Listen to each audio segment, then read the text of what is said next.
પુનરપી જનનમ પુનરપી મરણમ પુનરપી જનની જઠરે શયનમ. તને અવસર આપું છું, તરી જા, નીકળી જા, પાસ થઈ જા. અને તું નાપાસ થઈ ફરી ફરી માના કુખે આવે.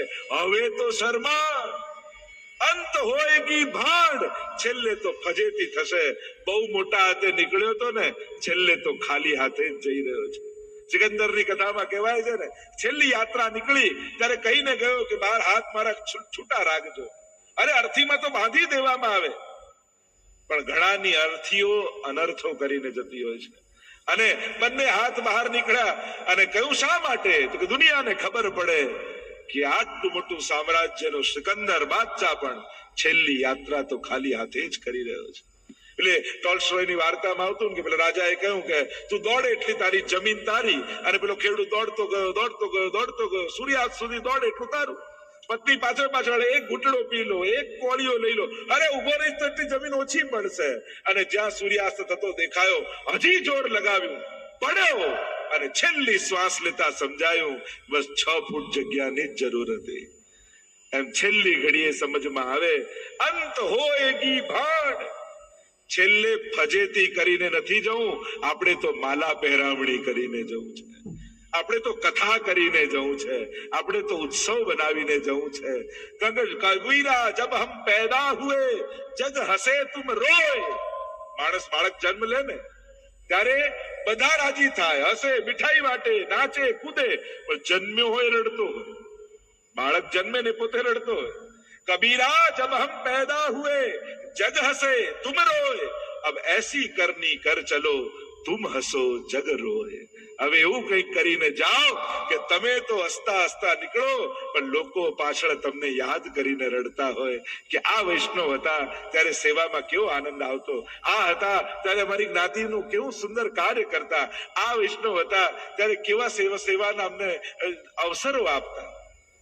આમ યાદ કરી કરી અને લોકો તમારી પાછળ આંસુ સારે, એ જીવનની સાર્થકતા છે. એમ કહેતા હરિરાયજી 45મી સાખીમાં ગાન કરતા કહે, श्री वल्लभ को कल्पद्रुम रह्यो छाय रह्यो जग माही. पुरुषोत्तम फल देत है नेक जो बैठो छाह. श्री वल्लभ नेक जो बैठो छाह. શ્રી વલ્લભ કલ્પદ્રુમ ફલ્યો અને છાય રહ્યો જગમાહી. શ્રી વલ્લભ કો કલ્પદ્રુમ છાય રહ્યો જગમાહી. આપણે કાલે જ મેં કહ્યું ને, વલ્લભ રૂપી કલ્પ વૃક્ષની છાયામાં બેઠા છે. અને જે કોઈ ના આપી શકે એવું આ કલ્પ વૃક્ષ આપી શકે. પેલી કથા કહેતા ને કે કલ્પ વૃક્ષ પણ માણસને મળે, પણ માણસની ઈચ્છાઓ જેને મારી નાખે. એમ કહેતા ને કે પેલો કલ્પવૃક્ષ નીચે બેઠો મુસાફર, અને એને એમ થયું કે આટલો તડકો છે, પાણી મળે તો સારું. એને ખબર નહીં કે આ કલ્પવૃક્ષ છે. તુરંત જળ આવી ગયું. અરે પાણી તો પીધું, પણ ભૂખ લાગી, ભોજન મળે તો સોનાની થાળમાં ભોજન આવી ગયું. કલ્પવૃક્ષ નીચે જે ઈચ્છે થાય એમ થાય કે ભોજન કર્યું, ખાટલો મળી જાય તો જંગલમાં શાંતિથી આરામ કરી લઉં. જંગલ છે ચારે બાજુ અને ખાટલો આવી ગયો સોનાનો. અને સુતા સુતા મનમાં વિચાર આવ્યો કે આ ખાટલું બધું તો ઠીક છે, જંગલ છે, ક્યાંક સિંહ આવીને મારી ના નાખે મને. માણસનું મન જ એના પતનનું કારણ છે. મન એવ મનુષ્યાણામ કારણમ બંધ મોક્ષયો. એ જ મુક્તિનું કારણ થઈ શકે. અને એ જ બંધન. મૂળ વાત છે કે ચાવી કઈ બાજુ ફેરવો. બાકી ખોલવાની ચાવી અને બાંધવાની ચાવી બે જુદી ન હોય. તાળામાં એક જ ચાવી હોય, ફેરવો કઈ બાજુ એ આપણા ઉપર છે. મન પણ એવું જ છે, એ જ બંધનનું કારણ છે, એ જ મુક્તિનું કારણ. ફેરવો છો કઈ બાજુ એ વાત. ચેતસ્તત પ્રવણમ સેવા. મહાપ્રભુજી એટલે જ કહ્યું ચિત્ત પ્રભુમાં પરોવાવું, એનું નામ જ સેવા છે. આ મન માટે લોકો પ્રયાસ બહુ કરે, મહેનત બહુ કરે, કોશિશ બહુ કરે, અને એકાગ્ર કરવું, અને આમ કરું ને એટલા બધા ત્રાસ મનને આપે. અરે મનને તો પોતાનું કરીને રાખવાનું છે. જે દિવસે મન તમારું થઈ જશે ને, તમારા ઉદ્ધારનું કારણ બની જશે. આપણું મન બીજાનું હોય છે, હંમેશા બીજાના હાથમાં આપી રાખીએ છીએ. એટલે મનને દુઃખી કરવું કે સુખી કરવું એ સામેવાળાના હાથમાં નક્કી હોય. બે શબ્દો સારા બોલી જાય તો આપણે આનંદમાં, બે શબ્દો ખરાબ બોલી ગયા તો આપણે દુઃખી. એટલે મન હંમેશા, એટલે આ મન એવું તાળું છે. એટલે કોઈએ પૂછ્યું તાળાને કે તને ખોલવા માટે હથોડીથી જો ખોલીએ તો જોરથી મારવું પડે, કેટલા ઘા મારીએ ત્યારે તો તૂટે, અને એક નાનકડી ચાવીથી એમને ખુલી જાય. આવું કેમ કે પેલામાં જોરથી ઘા મારવા પડે અને ચાવી સહજમાં ખોલી જાય? આવો ફરક કેમ? ત્યારે પેલા કહ્યું કે ચાવી છે ને મારા દિલમાં અંદર જાય છે એટલે સહજમાં ઘૂસી લઉં છું, અને હથોડી અંદર નથી જઈ શકતી, એ બહારથી ખોલવાની કોશિશ કરે એટલે તાકાત લગાવવી પડે છે. આ મનનું પણ એવું જ છે કે મનને તમારી ઉદ્ધારની ચાવી બનાવી લો તો એ જ તમારા ઠાકોરજી સાથે જોડવાનું તમારા ઉદ્ધારનું કારણ બની જશે. આ કલ્પવૃક્ષ કેવું છે? છાય રહ્યો જગમાઈ, એટલે કે દુનિયાના કોઈ પણ ખૂણે તમે હો, પણ વલ્લભનું નામ જો તમારી કંઠીમાં છે, એની વલ્લભની કંઠી તમારા ગળામાં છે, તો તમે કલ્પવૃક્ષની નીચે જ છો. તો આ કલ્પવૃક્ષ અને સાધારણ કલ્પવૃક્ષમાં ફરક શું છે? તો કહ્યું કે આ કલ્પવૃક્ષ પુરુષોત્તમ ફલ દેત હૈ, નેક જો બેઠો છાય. પેલું કલ્પવૃક્ષ ધારેલું બધું જ આપી શકે, પણ ભગવાન ના આપી શકે. સંસાર આપી શકે, જે કલ્પવૃક્ષ છે શાસ્ત્રોમાં જેનું વર્ણન છે. તમે લૌકિક જે કામના કરો, તમારા કર્મો ન હોય, તમારા પુણ્યો ન હોય, એ પણ વસ્તુ તમને સુલભ કરાવી શકે. એ કલ્પવૃક્ષની તાકાત છે. તો આ વલ્લભ રૂપી કલ્પવૃક્ષ સાધારણ કલ્પવૃક્ષ જેવું છે કે ના, આ લૌકિક તો સહજમાં આપી દે, પણ પુરુષોત્તમ ફલ દેત હૈ, નેક જો બેઠો છાય. ક્ષણવાર માટે પણ જો આ વલ્લભ રૂપી કલ્પ નીચે બેસી જાઓ તો સ્વયં એમાં લાગેલું જે ફળ છે પુરુષોત્તમ રૂપી ઠાકોરજી રૂપી, એ તમારા ખોળામાં આવીને પડી જાય. જો ઝાડ પરથી ફળ ક્યારે પડે? ક્યારે ખોળામાં આવે? લૌકિકમાં તમે જોવા જાઓ તો ઝાડ ઉપર ઉગેલું ફળ પાકે ત્યારે પડે ને, જયારે ફળ પાકે ત્યારે ખોળામાં પડે. અહીંયા ઊંધું છે, બેસેલો પાકે ને તો ફળ આપમેળે પડી જાય. આપણે તો કહીએ ને આ પાકા ભગવતી છે, આ પાકા વૈષ્ણવ છે, એટલે સમજી લેવું આ પાકી ગયેલા છે. અને બેસેલો પાકે ત્યારે ફળ સહજ ગોદમાં આવીને પડી જાય. એટલે કે વલ્લભ રૂપી કલ્પવૃક્ષ ઉપર લાગેલું શ્રી ઠાકોરજી રૂપી શ્રીનાથજી રૂપી ફળ જયારે તમારી વૈષ્ણવતા પાકી જાય ને ત્યારે તમારી ગોદમાં આવીને પડી જતું હોય છે. એટલે જ યશોદોત્સંગ લાલિત ઉત્સંગ, ગોદમાં રમતા ઠાકોરજી, એ જ આપણું પરમ ફળ છે. અને વૈષ્ણવ એટલે જ તો ગોદમાં લઈને ઠાકોરજીને ભરે ને, ચાપીજી લઈને આપણે ખોળામાં લઈને જઈએ ને. તો નેક જો બેઠો છાય એમ કહીને આગળ જો ગાન કરીએ તો 49મી સાખીમાં છે હરિરાય મહાપ્રભુજી આજ્ઞા કરે. घर आवे वैष्णव जब ही दीजे चार रतन, आसन चल वाणी मधुर, यथा शक्ति सो अन्न श्री वल्लभ, यथा शक्ति સો અન્ન. ઘર આવે વૈષ્ણવ જબહી દીજે ચાર રતન. તમારા ઘરે કોઈ વૈષ્ણવ આવે ને, અને આપણે ત્યાં તો એમ કહેવાય કે ઠાકોરજીને ભોગ ધર્યો રાજભોગ, પણ આજે ઠાકોરજી આરોગ્ય ખબર કેમ પડે?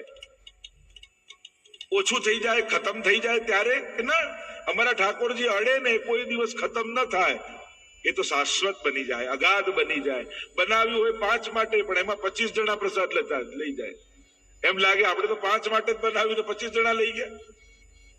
પ્રભુ અડે તો વધે ઘટે નહીં, પણ આપણી સાબિતી શું કે આજે ઠાકોરજી પ્રેમથી આરોગ્યા છે. આરોગ્ય તો રોજ છે, પણ ઘણીવાર પ્રેમ અને ઉત્સાહથી આરોગવાનો આનંદ કંઈક જુદો હોય.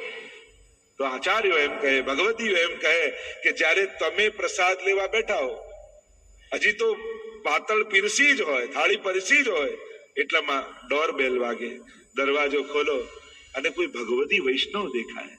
અરે એમ થયું કે હું અહીંયાથી જતો હતો, તમારું ઘર નજીક આવ્યું, એમ થયું કે તમને જય શ્રી કૃષ્ણ કરતો જાઉં, અને તમને ત્યાં પ્રસાદના સમય વૈષ્ણવ આવ એમને તો નહીં જવા દે, પ્રસાદ તો લઈને જ જવી પડશે કડિકા. પેલો ના પાડે તોય આગ્રહ કરીને તમે અંદર આવો, એમને લાવો, અને પ્રસાદ લઈને વૈષ્ણવ જાય તો માનજો કે આજે ઠાકોરજી બહુ પ્રેમથી આરોગ્યા છે.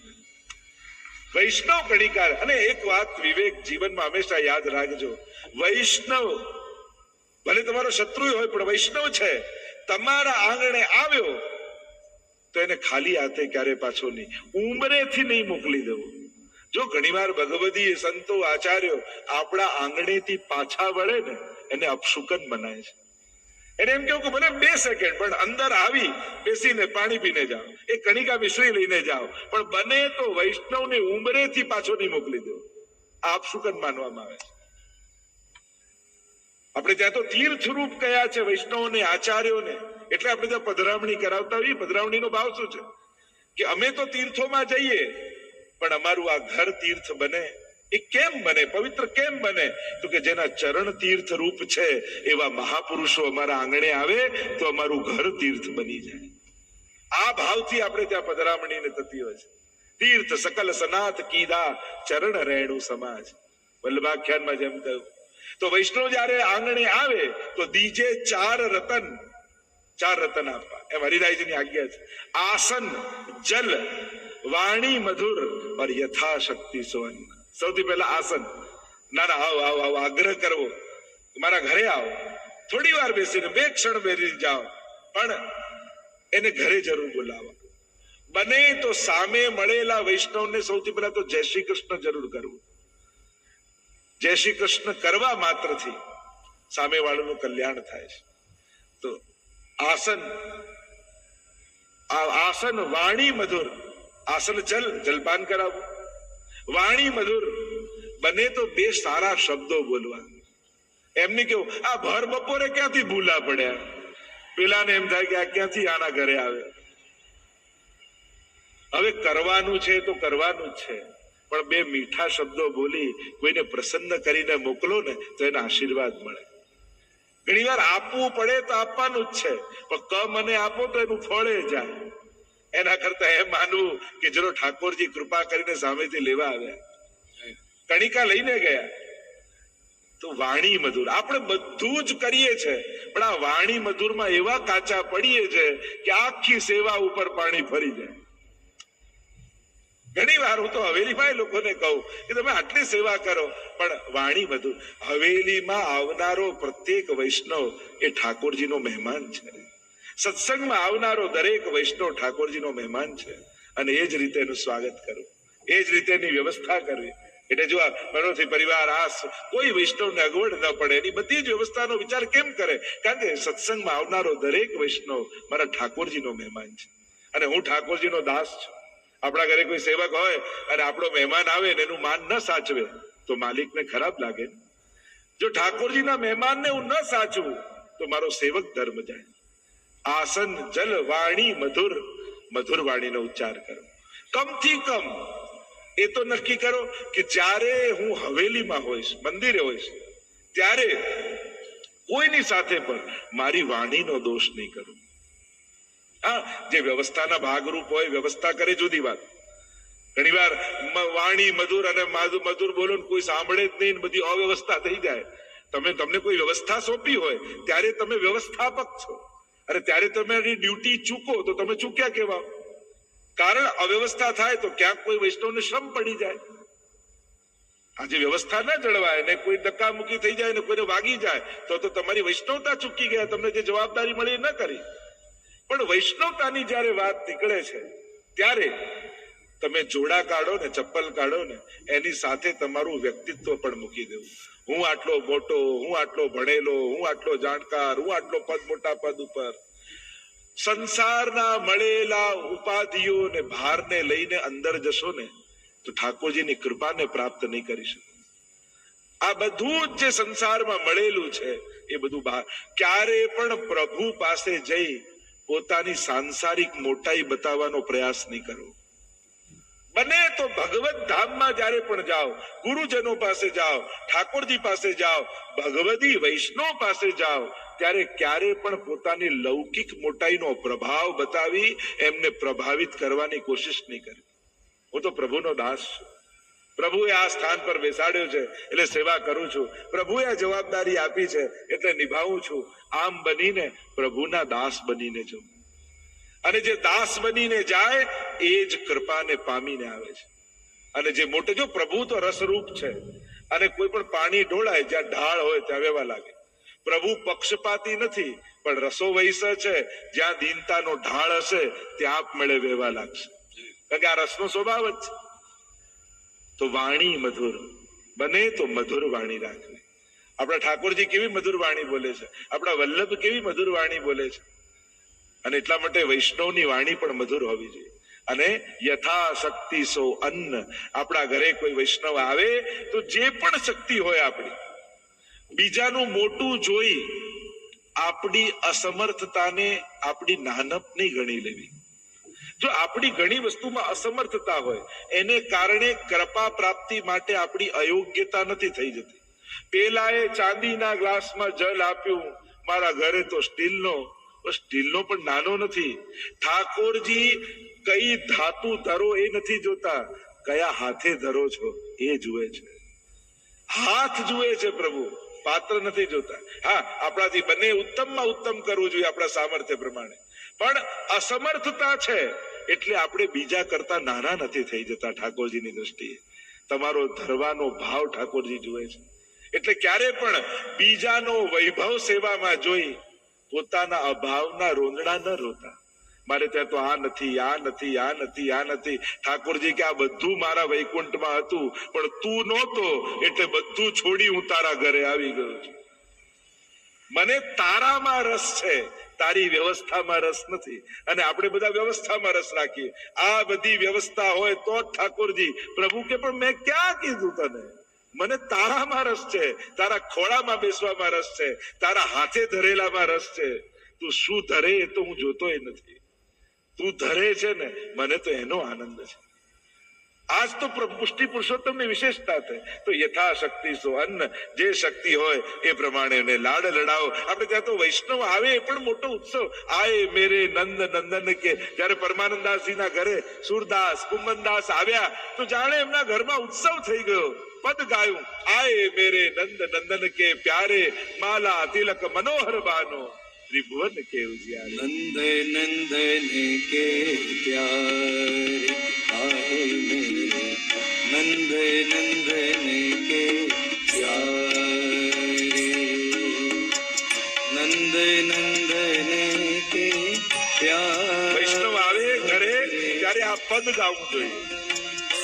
આય મેરે નંદ નંદન કે પ્યારે. મારા ઠાકોરજીના વાલા વૈષ્ણવ આવે અને વૈષ્ણવ મળે, આનાથી મોટો ઉત્સવ બીજો કોઈ ન હોય. ઘણી વાર લોકો ભલે એમ કે અમારે સેવામાં શાંતિ જોઈએ, એકાંત જોઈએ, પણ સાચું કહું ને તો વૈષ્ણવને ખાલી ઠાકોરજી સાથે પણ ચાલે. એને જો રોજ એકાદ વૈષ્ણવ જય શ્રી કૃષ્ણ કરનારું ન મળે ને તો એને સંતોષ ના થાય. આ નિશ્ચિત વાત છે. ઘણી વાર અમેરિકા કે ઓસ્ટ્રેલિયા આ બધા દેશોમાં જવાનું થાય, એકાંત હોય, કોઈ ના હોય અને ઠાકોરજીની શાંતિથી સેવા થઈ શકે એવું હોય, કોઈ પણ આ વૈષ્ણવને આનંદ ના હોય. અહીંયા તો કોઈ તમને ડિસ્ટર્બ કરે એવું નથી કે જે ઠાકોરજી સાથે તો આનંદ કરીએ, પણ કોઈ એક જય શ્રી કૃષ્ણ કરનારું વૈષ્ણવ ન મળે ને તો અમને આનંદ આવે. વૈષ્ણવને તો વૈષ્ણવથી આનંદ છે. અને વૈષ્ણવના મેળાપ. અને વૈષ્ણવ કોણ? જેના સંગથી પ્રભુમાં પ્રીતિ વધે એ ભગવદી, અને જેના સંગથી ભગવાન ભૂલાઈ જાય એ દુસ્સંગ. આપણે કોઈ દુસ્સંગ એટલે કોઈ ખરાબ અને બગડેલો માણસ નહીં. જેના થકી ભગવાનનું વિસ્મરણ થઈ જાય દુસ્સંગ, અને જેના થકી પ્રભુમાં પ્રીતિ વધી જાય એ વૈષ્ણવ. હવે એ વૈષ્ણવ આપણે તો પાછા એને ચેક કરવા જઈએ. આ તો બહુ ગુસ્સાવાળા, આ તો બહુ કંજૂસ, આ તો બહુ અહંકારી. માણસની તકલીફ શું છે? એની વૈષ્ણવતા જોવાની જગ્યાએ એના અવગુણો જોઈને આવે છે. આપણે ભલે એમ કહેતા હોઈએ કે અમે ઘઉં વીણવા બેઠા છીએ, વીણતા તો કાંકરા જોઈએ છે, આપણે ઘઉં નથી વીણતા હોતા. જો ઘણા લોકો ચારણી જેવા હોય ને ઘણા સુપડા જેવા હોય. ચારણીમાં શું થાય કે કાંકરા રહી જાય અને બાકી બધું પડી જાય. સુપડામાં શું થઈ જાય કે ધન રહી જાય, પેલો કચરો બહાર નીકળી જાય. બે પ્રકારની વૃત્તિ વાળા લોકો હોય. વૈષ્ણવ તરીકે કમથી કમ હવેલીમાં, વ્રજમાં, અલૌકિક સ્થાનમાં જે પણ મળે એને વૈષ્ણવી દ્રષ્ટિએ જોજો. એના સ્વભાવ, એના દુર્ગુણો જોવાની જરૂર નથી. ભલે ને આટલી બધી સેવા કરે પણ કેવા ક્રોધી છે, આમ નહીં જોવું. ભલે આવા ક્રોધી છે પણ સેવા બહુ સારી કરે છે. વાત એક જ થઈ ને, પણ કેવી વાત ફરી ગઈ. આ ભલે બહુ કંજૂસ બહુ છે પણ કીર્તન બહુ સારા ગાય છે. લોકો એમ કે કીર્તન ભલે ગમે તેટલા સારા ગાતા, બહુ કંજૂસ પણ પણ કંજુસાઈ પર ભાર કેમ? કીર્તન પર ભાર આપો ને. અહંકાર પર ભાર કેમ? સેવા પર ભાર આપો ને. જ્યાં ભાર આપવા જેવું છે, જ્યાં ધ્યાન આપવા જેવું છે, ત્યાં આપતા નથી, અને જે નથી જોવા જેવું ત્યાં ધ્યાન વધારે જાય છે. દુનિયા એ જ રહેવાની છે. સત્સંગ તમારી દ્રષ્ટિ બદલવાનું છે. એટલે હવે જ્યારે પણ કોઈ વૈષ્ણવને જુઓ તો એના ગુણથી એને ઓળખજો, એના દુર્ગુણથી નહીં ઓળખતા. આપણો સ્વભાવ એવો છે, દુર્ગુણથી માણસને ઓળખીએ. તો પેલા ભાઈને ઓળખો છો? એનું નામ તમે લો કે ધ્યાન નથી આવે. પેલા નથી, પેલા કાળા જાડા ટાલ છે, હા ઓળખી ગયા. આવા દુર્ગુણ બતાવવાની શું જરૂર છે? એના દુર્ગુણ બતાવો તો માણસ ઓળખી જાય. આ માણસનો સ્વભાવ, આખો સફેદ શર્ટ હોય પણ એક કાળો દાગ લાગે ને તો જે મળે પૂછે આ દાગ ક્યાંથી પડ્યો, પણ આખું વ્હાઈટ છે. જુઓ, મૂળ વાત એ છે, વૈષ્ણવને લૌકિક દોષોથી જોવા એ પણ દોષ છે, એ અપરાધ છે. કારણ દોષ જોશો તો તમારી અંદર એ દોષ વધશે. જોજો, કોઈ અહંકારી પાસે જશો ને તો તમને લાગે આ આટલો ઈગો રાખે તો હું શેનો નમું? તમારો અહંકાર જાગી જશે. જો તમે અહંકાર જુઓ છો ને તો તમારો સુષુપ્ત થયેલો અહંકાર જગાવી જાય છે. પેલો ના નમે તો હું શેનો નમું? અરે પણ તું તો વૈષ્ણવ છું ને, તું તો સારો છું ને. તને જોઈને એ સુધરતો નથી તો એને જોઈને તું કેમ બગડે છે? પેલો ના આપે ને આટલો કંજૂસ તો હું શેનો આપું? પણ તું તો ઉદાર છે ને. જો આપણા દોષો જોવાને કારણે તમે એની નિંદા નથી કરી રહ્યા, તમે તમારા દોષોને જાગૃત કરી રહ્યા છો. એ તો ભૂલી જ જઈએ છીએ. આપણને એમ લાગે કે મેં એના દોષ જોયા, એ ઓછું નુકસાન છે બીજાના દોષ જોવા, પણ આપણી ભીતર સુષુપ્ત થયેલા દોષોને આપણે જાગૃત કરી દીધા, એ મોટું નુકસાન છે. અને કોઈનો ભાવ જોશો ને તો તમારી અંદર પણ ભાવ જાગશે. કેવો દીનતા વાળો છે, કેવા દંડવત કરે છે, કેવી બુહારીની સેવા કરે છે, જોતાની સાથે તમારી અંદર દીનતા. આવી સેવા મને ક્યારે કરવા મળે? તમે સીધા હવેલીમાં પણ ઠાકોરજીના દર્શન કરો ને તો તમને એટલો ભાવ નહીં થાય, પણ કોઈ ખૂણામાં ઉભેલો વૈષ્ણવ આંસુ સારતો સારતો ઠાકોરજીના દર્શન કરતો હશે ને, એને જોશો ને, હવે ઠાકોરજીના દર્શન કરશો ને તો કંઈક જુદા જ દર્શન તમને થશે. ભાવ જોશો તો ભાવ જાગશે, ગુણ જોશો તો ગુણ જાગશે, દોષ જોશો તો દોષ જાગશે. એટલા માટે જ્યારે પણ ભગવત સ્થાનોમાં જાઓ અને ત્યાં કોઈ અવ્યવસ્થા જુઓ તો એ અવ્યવસ્થા રાખીને યાદ રાખીને ના આવો, દર્શન યાદ રાખીને. નાથ દ્વારા જઈને શું યાદ રાખે? બહુ ધક્કા વાગ્યા હો. શ્રીનાથજી કેવા હતા એની ચર્ચા કરવા કરતા ભીડ બહુ હતી એની ચર્ચા બહુ વધારે કરી આપણે. ભીડ તો શ્રીજીમાં નહીં હોય તો બીજી ક્યાં હશે? જગતનો નાથ જ્યાં બિરાજતો હોય અને ત્યાં તો દુનિયા દોડી દોડીને જવાની જ છે. પણ શ્રીજીના દર્શન બહુ સુંદર થયા એવું ક્યારે આવીને કહ્યું? ઘરે આવીને પણ એમ કે આ હવેલીમાં જો ને પેલો આગળ જતો રહ્યો, પેલા ધક્કા વાગ્યા ને આવું આવીને ઘરે કહીએ છોકરાઓને તો છોકરાઓને એમ થાય કે હવેલી તો જવાય જ નહીં. એના અભાવમાં તમે જ નિમિત્ત થઈ જાઓ છો. આવું કહેવાય? એની આગળ એમ કે આજે એવા સુંદર સજાવટ, અને આજે તો એ દર્શન કરવા માટે જાણે આખું ગામ ગાંડું થયું હતું. એવી સુંદર ઝાંકી ઠાકોરજીની થતી હતી, એવા સુંદર સજાવટ, એવા સુંદર પ્રભુ શોભતા હતા. આવી વાત કરો તો બાળકને પણ એમ થાય હું ક્યારેક દર્શન કરવા જાઉં.